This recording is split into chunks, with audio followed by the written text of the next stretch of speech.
में आप एक काम करो, गैरेज से तो निकालो यार, फिर मैं संभालूंगा।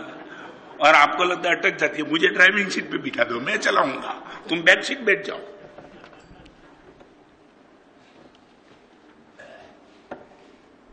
हरिनो मार्ग छे सुरानो नहीं कायरनु काम जो ने, प्रथम पहलू मस्तक मुकी वड़तो लेवू नाम जो ने। मैं सच बताऊं, तिरते तिरते डूब गया, तिरते तिरते डूब गया, उसका कोई गम नहीं था। आदमी नदी में गिरा और डूब गया, कोई गम नहीं था। फिर भी आदमी शिकायत करता है किसी अपने मित्र को, कहता है यार बहुत भारी हो गया, तो क्या हुआ? तिरते तिरते डूब गया, उसका कोई गम नहीं था, मगर जहां वह डूबा वहां पानी बहुत कम था। डूब गया इनका विरोध नहीं, मगर जहां वो डूबा वहां पानी बहुत कम था, डूबने की कोई शक्यता नहीं थी। भगवान महावीर का शासन, मानव जीवन, ये बहुत कम पानी, और यहां डूब गए, कोई चांस नहीं है डूबने का। यहां तो फुल स्विंग में जाना था, मगर हम डूब गए।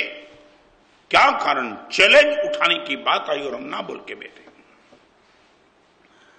आज आपके सामने ग्राउंड 4 महीने प्रवचन में आपको लगना चाहिए महाराज साहब ये चातुर्मास फेल नहीं जाने दूंगा। एक बाथरूम में जाने के पहले तुम्हारी शरीर की, मन की जो अवस्था होती है, वो बाथरूम में स्नान करके निकलते हो पूरी अवस्था बदल जाती है। समझे मैं जो क्या कहना चाहता हूं? गंदा शरीर स्वच्छ बन जाता है, उदासीन मन ताजगी में आ जाता है। जैसे स्नान करके आप बाहर निकलते हो तो आपको लगता है क्या, मैं एक बताऊं, एक 15 मिनट के लिए स्नान करने के बाद ये व्यवस्था बदल जाती है, तो 150 दिन के प्रवचन के बाद व्यवस्था न बदले तो कलंक है वो तो मेरे जीवन में, बदलनी ही चाहिए। आपको पूछना चाहता हूं, we are ready to accept the challenge.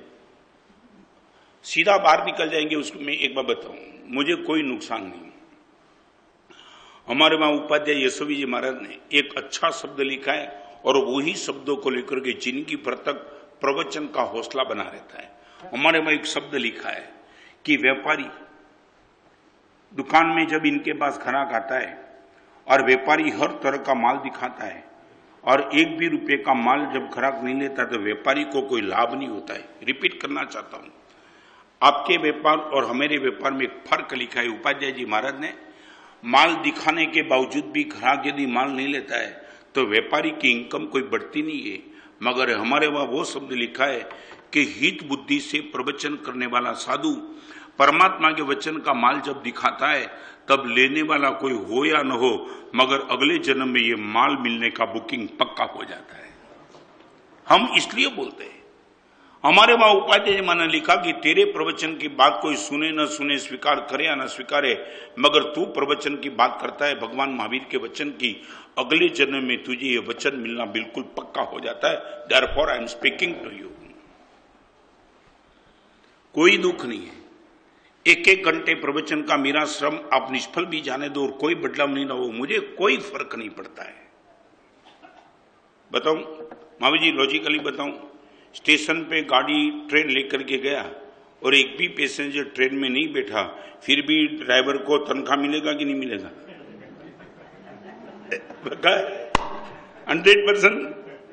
वो बोलेगा कि कोई पैसेंजर ही नहीं मिला तो तनख्वाह कैसा? वो बोलेगा पैसेंजर को बैठना न बैठना उनकी मर्जी की बात है, मेरी ड्यूटी थी, मैंने गाड़ी ट्रेन स्टेशन पर लाई और निकल गया।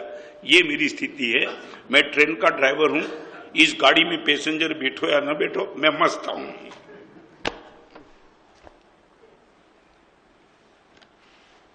तब तुम्हें पता चलेगा ये साधु जीवन क्या है।